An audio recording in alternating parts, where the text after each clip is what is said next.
This is the mushroom recipe that changed the game, and I can honestly say that is the best onion and mushroom recipe I ever tried.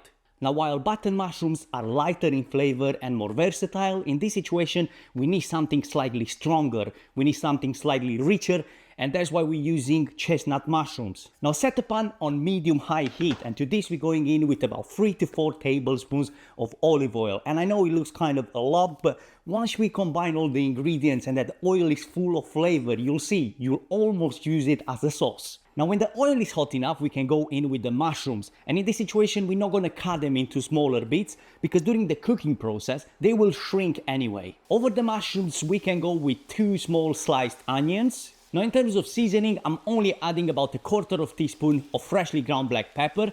We don't want to add salt right from the beginning because that will extract even more water from the mushrooms.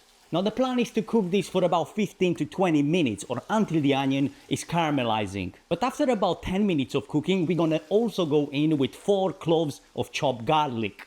Now while our mushrooms are cooking nicely, let's get ready the garlic and yogurt sauce. And for this we need 4 tablespoons of Greek yogurt, 1 tablespoon of mayo, 1/4 teaspoon of table salt, 1/4 teaspoon of freshly ground black pepper, chili flakes just a pinch, 1 clove of grated garlic.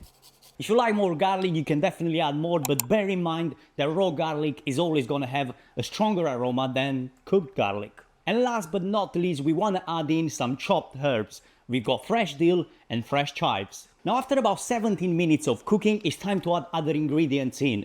And we've got here soy sauce, and we're going in with about 2 tablespoons. Now the soy sauce is also salty, and you might not need any more salt, but taste and see for yourself. We're following up with 1/2 teaspoon of sweet paprika and also about 1/4 teaspoon of smoked paprika. Now mix everything together and cook for further 2 to 3 minutes. And right after we turn off the heat, we're going in with the remaining fresh herbs. Now to serve, the yogurt goes first into the plate, then we're following up with our mushrooms. Make sure to give you a thumbs up and subscribe to the channel for more simple recipes like this.